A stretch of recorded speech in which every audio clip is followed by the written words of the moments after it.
안녕하세요. 킹문법인 요한에 오신 것을 환영합니다. 오늘이 몇 월 며칠이죠?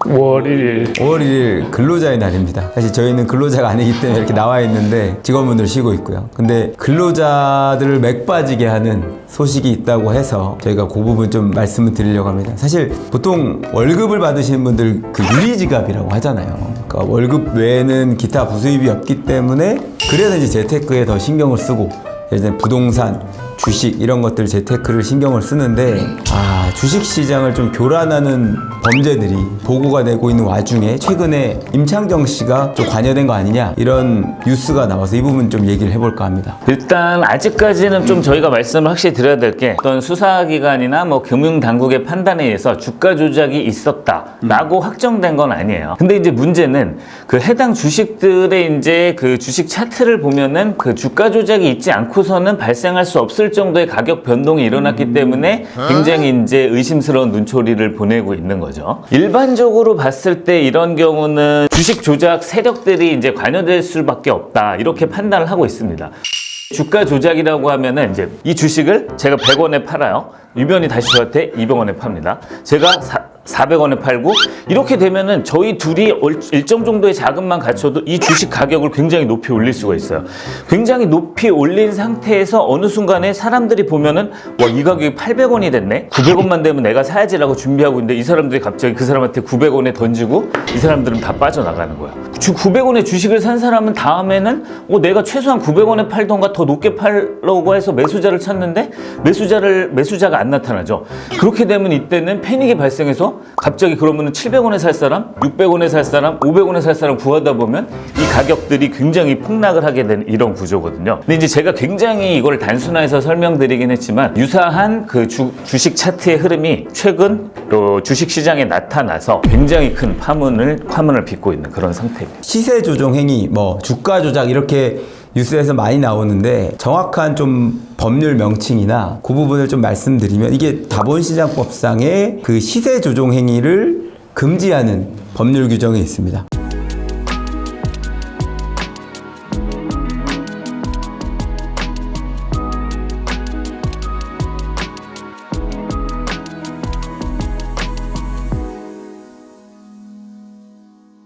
제가 이제 이 구체적인 구성 요건을 조금 설명드리는 건 몇 차례 얘기했지만 죄형 법정주의라고 해서 죄가 어떤 행동을 했을 때 죄가 되는지는 법에서 명확하게 규정을 해야 되거든요. 근데 이제 저 행동이 나빠 보인다 이렇게 평가할 수는 있는데 이게 범죄가 되는지는 좀 다른 문제입니다. 그래서 여기 자본시장법에 관해서는 조금 구성 요건이 굉장히 디테일하고 전문적으로 돼 있어요. 그래서 그자와 사전에 서로 짰다는 부분이 법령에 들어있거든요. 그래서 만약 이게 범죄가 되는지는 이 서로 짰다는 부분이 입증이 돼야 돼요. 불분명할 땐 피고인의 이익으로라는 법원 측에 따라 무죄가 실제로 많이 선고됩니다. 그래서 이 부분과 관련돼서는 섣불리 유무죄를 언론이나 대중들이 단정하기 좀 어려운 측면이 그런 겁니다. 그래서 다만 그런 짜는 행위를 위탁하거나 투탁하는 행위도 처벌하고 있어요. 만약에 이런 주가 조작을 알면서 그런 행위를 위해서 거래를 위한 금융매체들을 위탁했다.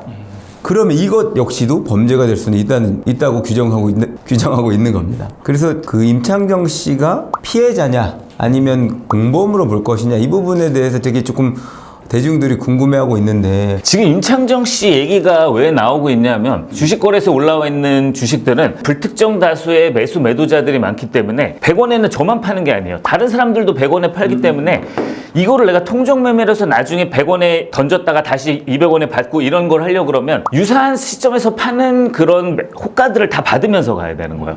그렇기 때문에 자본이 굉장히 많이 필요하다는 거예요. 그래서 이 자본 조작 세력들은 이 종잣돈을 많이 갖고 있어야지 유사한 상황에 있는 호가를 다 받고 또 여기 넘기고 여기서 또 이런 식으로 할 수가 있는데 보통은 이렇게 외부에서 투자 자금을 끌어들인단 말이에요. 투자 자금을 끌어들일 때는 둘 중에 하나입니다. 완전히 속여내서 투자 전문가인 것처럼 해서 이 사람들의 돈을 갖고 굴리던가 아니면은 내가 이거를 어느 정도는 이런 불법적인 거에 개입을 한다는 뉘앙스를 알려주고 그냥 너 나한테 맡겨. 그럼 내가 불려줄게. 이렇게 해서 종잣돈을 만드는 두 가지 방법이 있단 말이죠. 근데 대중들이 봤을 때 도대체 임창정 씨가 30억을 넣었을 때는 전자인지 후자인지 판단을 못 하겠다는 이 부분 되게 설명을 잘 해줬는데 본인은 나는 피해자일 뿐이다. 주식 투자를 해서 올랐다가 떨어져서 손해를 봤을 뿐인데 왜 이런 기사가 나오는지 이제 납득할 수 없다 이런 입장인데 또 다르게 보는 시선에서는 거액을 사실 거래를 일임했다는 거 아니에요? 계좌와 이런 것들을 맡겨서 그 사람들이 거래를 하도록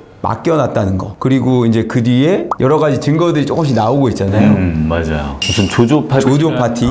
이 조조 파티라는 게 그런 거예요. 그 투자를 받은 세력 측에서 투자금이 1조를 돌파했다라는 거를 기념으로 한 조조 파티를 했다고 하는데 그 조조 파티에 임창정 씨가 이제 참석을 했다고 하죠. 근데 사실 여기까지 보도를 봤을 때도 이게 진짜 좀 애매한 부분이 있습니다. 사실 실제로 그렇잖아요. 어떤 이제 사모펀드라고 하죠. 수익률을 높게 발생시킬 수 있다고 이제 장담을 할 수 있는 주식 고수가 아는 사람들한테 아름아름 돈을 모아서 이런 식으로 여기저기 이제 뭐 미평가된 주식이나 되게 수익률이 높을 것 같은 주식에 투자를 해서 수익을 보는 일들은 실제로 있어요. 그래서 조 단위의 투자금을 모아도 진짜로 저평가된 주식을 발굴할 수 있는 매눈을 가진 사람한테 내가 맡겨서 수익을 보겠다? 이 자체는 자본주의 시장이나 현재 자본시장법상에서 전혀 문제되는 게 아닙니다. 다만 단기간에 이렇게 높은 수익률을 볼 때 내가 내 계좌를 다 맡겨서 통정 거래 같은 것들이 있지 않았냐라고 의심할 만한 정황이 있었는지 없었는지 이 부분이 되게 중요한 거죠.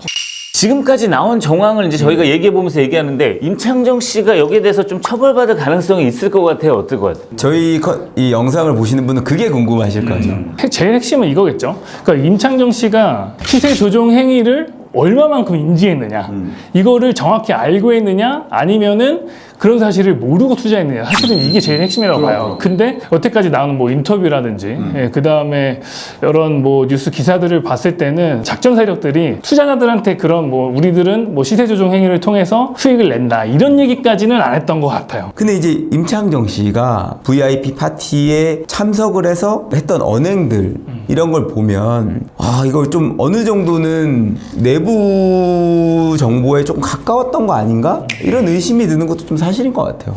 제가 봤을 때 지금 임창정 씨의 처벌 여부를 판단함에 있어서는 시청자분들이 되게 좀 간단하게 파악할 수 있는 건 보이스피싱에 가담한 일반인들이랑 좀 비슷하게 판단할 수 있을 것 같아요. 보이스피싱은 범죄 조직들이 온갖 나쁜 짓 다 합니다. 사람들 전화 걸어서 뭐 너 가족이 어떻게 됐고 너 통장이 어떻게 됐어 그래서 어디서 이체해 이 피해자가 자기 통장에서 돈을 빼가지고 이거를 줘야 된단 말이에요. 그때 이 돈을 받을 현금 수거책들은 보통 그 인터넷에다가 공고를 내서 이 수거책들을 구한단 말이죠. 우리 보이스피싱 조직이라고 말하는 보이스피싱 조직은 단 한 명도 없어요. 보통 어떻게 얘기하냐면 우리 회사가 어떤 회사인데 우리가 세금 문제가 있어가지고 누구누구 씨가 이거 좀 가짜가 요것만 좀 해줘요. 이렇게 해갖고 현금을 갖다 줬는데 나중에 알고 봤더니 이제 보이스피싱이었어요. 그러면 이 사람들은 보통 100이면 100 다 그래요.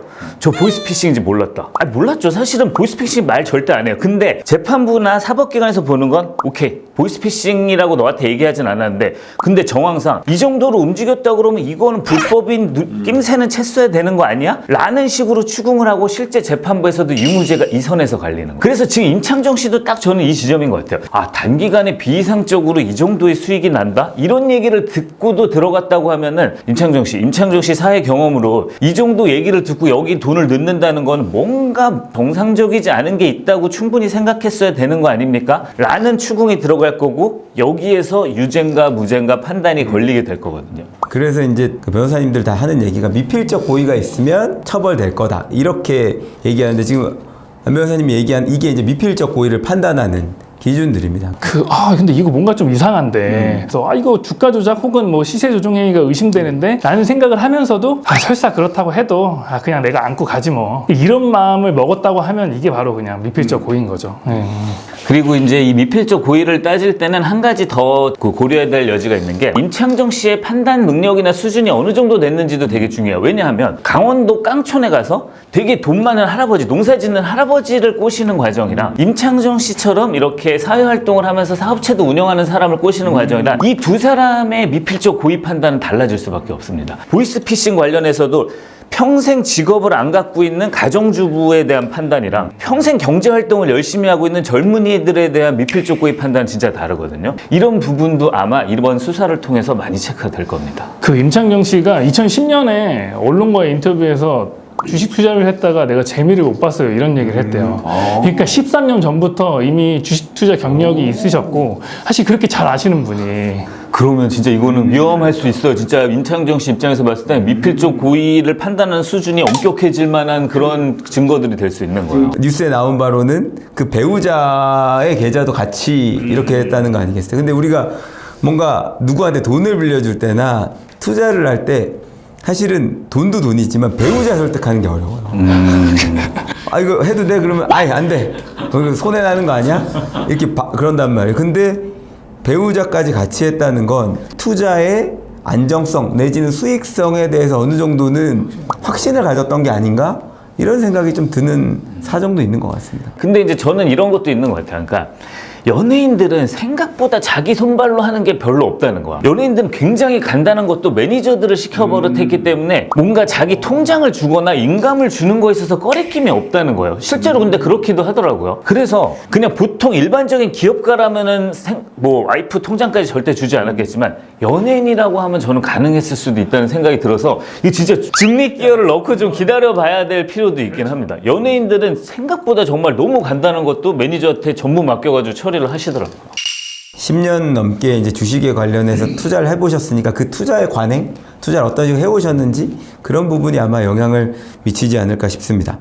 이와 관련돼서 마지막으로 조금 그 판례가 어떻게 보고 있느냐 좀 설명을 드리면 본래 정상적인 수요 공급에 따라 자유 경쟁 시장에서 형성될 시세 및 거래량을 시장 요인에 의하지 아니한 다른 요인으로 인위적으로 변동시킬 가능성이 있는 거래. 그러니까 조금 뭔가 정상적이지 않고 외부 요인, 비자연적인, 자연스럽지 않은 요인에 의해서 변동될 가능성이 있는 거래를 알고 있었다면 그 부분에 대한 고의가 있다고 보는데 이걸 뭘 갖고 판단하냐? 그 유가증권의 성격, 그 유가증권의 총수납 가격, 거래량의 동향, 전후의 거래 상황, 그리고 경제적 합리성과 공정성, 가장매매, 허위매매가 포함되어 있었는지, 시장 관여율은 어떻게 됐고 지속적인 종가 관리를 했는지 이런 것들을 종합적으로 본다는 것인데 그 그래프를 보니까 이렇게 계속 우상향을 하다가 어떤 시점을 계기로 떨어지고 있어서 좀 비정상적인 추이를 보이는 건 맞는 것 같아요.